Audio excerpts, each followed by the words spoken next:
નમસ્કાર વિદ્યાર્થી મિત્રો, શાસ્ત્રી સ્વામી ધર્મપ્રસાદ દાસજી કોલેજ ઉના આપનું હાર્દિક સ્વાગત કરે છે. SYBA સેમેસ્ટર 3 વિષય બાળ મનોવિજ્ઞાન, વૃદ્ધિ અને વિકાસના લક્ષણો, એમાં ચોથું લક્ષણનો આપણે અભ્યાસ કરીશું.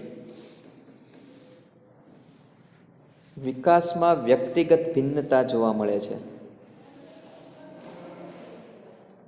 જો દરેક બાળકો છે તો એમની અંદર એક સરખો વિકાસ થતો જોવા મળતો નથી. એ ચાહે જોડિયા બાળકો હશે તો પણ એનો એક સરખો વિકાસ બંનેનો થઈ શકે નહીં. શા માટે? ભલે જોડિયા બાળકો છે પરંતુ એની બંનેની તાસીર અલગ અલગ છે, વૃદ્ધિ અલગ અલગ છે, બરાબર, બુદ્ધિનો વિકાસ અલગ અલગ છે, બરાબર. જેથી કરીને તેના વિકાસ કરવા માટે વ્યક્તિગત ભિન્નતા છે લોકો વચ્ચેની એ જોવા મળતી હોય છે. કેટલાક બાળકોનો વિકાસ એ તીવ્ર ગતિએ થતો હોય, ઝડપથી થતો હોય છે, તો કેટલાક બાળકોનો વિકાસ છે એ મંદ ગતિએ પણ થતો જોવા મળે છે, બરાબર. એવું પણ બની શકે કે કેટલાક બાળકોનો વિકાસ એવો હોઈ શકે કે શરૂઆતની અંદર તીવ્ર ગતિએ થતો હોય પણ આગળ જતાં તેની તીવ્રતા છે વિકાસની એ ઘટી પણ જતી હોય છે અને અથવા તો વધી પણ જતી હોય છે. એટલે બુદ્ધિના વિકાસની અંદર પણ આપણે આ પ્રકારનો ખ્યાલ જ આપણે રજૂ કરી શકીએ કે દરેક બાળકો છે તેને એક સરખો વિકાસ થઈ શકતો નથી, બરાબર. એના વિકાસની તીવ્રતા છે એ દરેક બાળકોની અંદર અલગ અલગ હોઈ શકે. દાખલા તરીકે ચોથા ધોરણનું બાળક છે, બરાબર, તો એ છઠ્ઠા ધોરણના બાળક જેટલું વિચારી શકે છે કેટલાક બાળકો, અને કેટલાક બાળકો ચોથા ધોરણમાં હોવા છતાં બીજા ધોરણના બાળક જેટલું પણ વિચારી શકતા નથી. આવું પણ બની શકે છે.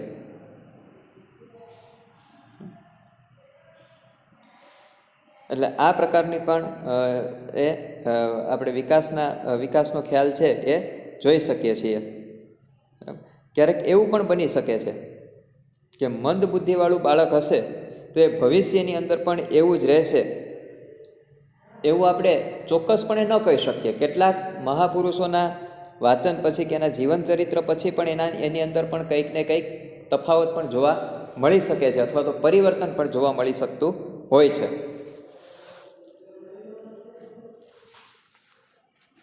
પાંચમું લક્ષણ, પરિપક્વતા સાથે વર્તન પણ બદલાય છે.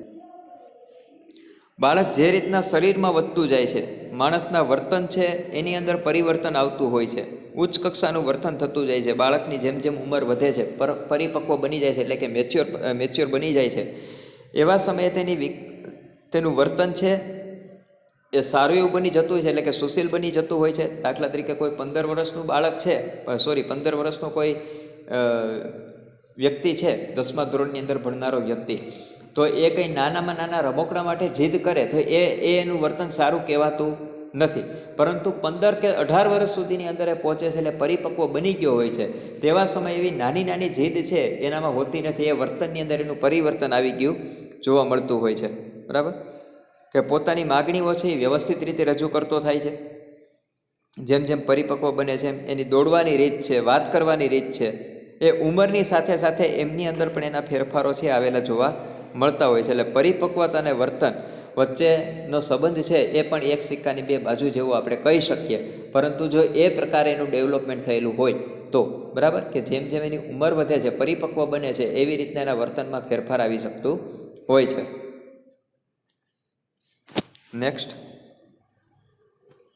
એકલો વારસો કે વાતાવરણ વૃદ્ધિને નિર્ણિત કરતું નથી. વૃદ્ધિ એ વિકાસની સમગ્ર પ્રક્રિયા દરમિયાન વારસો અને વાતાવરણ બંને એકબીજા પર આંતરક્રિયા કરે છે. જો કેટલીક વસ્તુ એવી છે માણસના વર્તનની અંદર અથવા તો એની વૃદ્ધિની અંદર કે વારસાગત હોય છે, બરાબર, કે મા બાપને હોય એ પ્રકારે ક્યાંક એમના સંતાનોને પણ હોઈ શકે, આવું પણ બની શકે છે, બરાબર.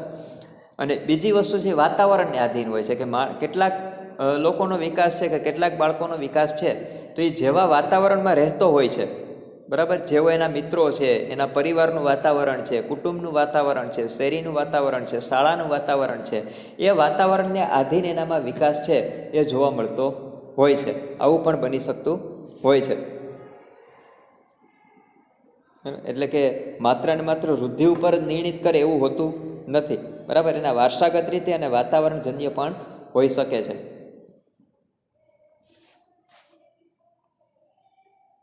નેક્સ્ટ, બાળકનો વિકાસક્રમ માનવના વિકાસક્રમ અનુસાર થાય છે. જો બાળકનો વિકાસક્રમ છે એ માનવના વિકાસક્રમ અનુસાર જ જોવા મળતો હોય છે. બરાબર. દાખલા તરીકે મનુષ્ય છે તો મનુષ્યની જ્યારે વિકાસક્રમ એનો જેમ જેમ ફરે છે, બરાબર, તો એવી રીતના એના કાર્યોની અંદર પણ ધીમે ધીમે કરતો ફેરફાર આવતો હોય છે. બરાબર. દાખલા તરીકે આની અંદર પેલું આપણે એક્ઝામ્પલ લઈ શકીએ ને કે ભાઈ એક સિંહનું બચ્ચું છે એ પેલાની અંદર આવી ગયું. બરાબર, કે જંગલની બહાર નીકળી ગયું અને જંગલની બહાર નીકળી અને જે બીજા પશુઓ હતા કે એની સાથે રહેવા માંડ્યું. બરાબર.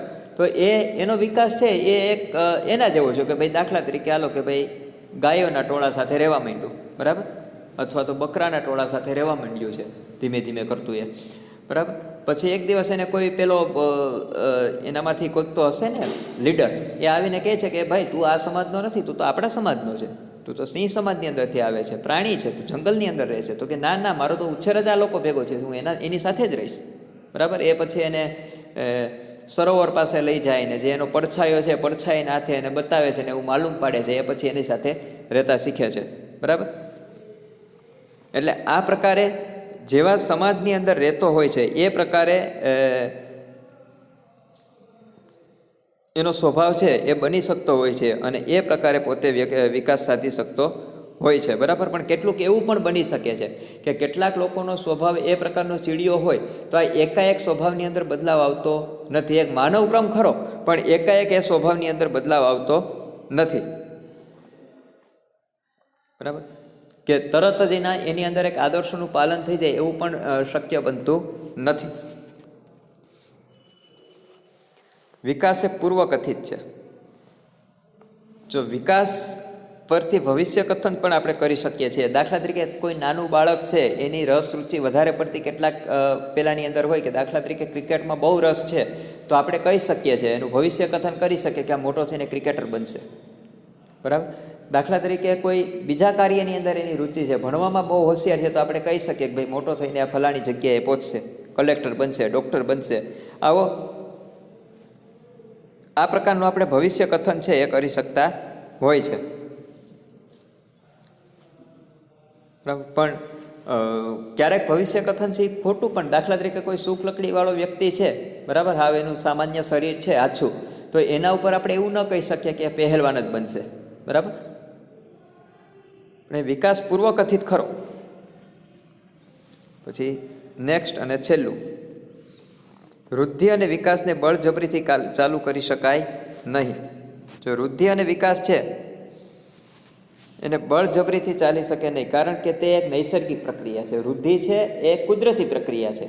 બરાબર. જેમ જેમ આપણે પહેલાં જ કહ્યું કે પ્રમાણાત્મક છે, જેમ એના જનીન તત્વની અંદર ફેરફારો હોય છે અથવા તો જનીન તત્વને આભારી જ માણસની વૃદ્ધિ હોય છે, જ્યારે વિકાસ છે અનુકૂળ પરિસ્થિતિમાં આપી શકાય છે. આપણે બાળકનું જેવા પરિવારની અંદર, જેવા વાતાવરણની અંદર એનું પાલન પોષણ કરીએ છીએ, જે પ્રકારનું શિક્ષણ આપીએ છીએ, એ પ્રકારે એનો વિકાસ થઈ શકતો હોય છે. એટલે આમ વૃદ્ધિ અને વિકાસ છે એ બંને સમાનાર્થી નથી, બંને અલગ અલગ ફેરફારો છે. એટલા માટે જ આપણે આગળ કહ્યું છે કે વૃદ્ધિ એ પ્રમાણાત્મક ફેરફાર છે. બરાબર. અને જ્યારે વિકાસ એ ગુણાત્મક ફેરફાર સૂચવે છે. બસ મિત્રો, અહીંયા સુધી જ. આવતા વિડીયોની અંદર આપણે આગળના ચેપ્ટરનો અભ્યાસ કરીશું. ખૂબ ખૂબ શુભકામનાઓ.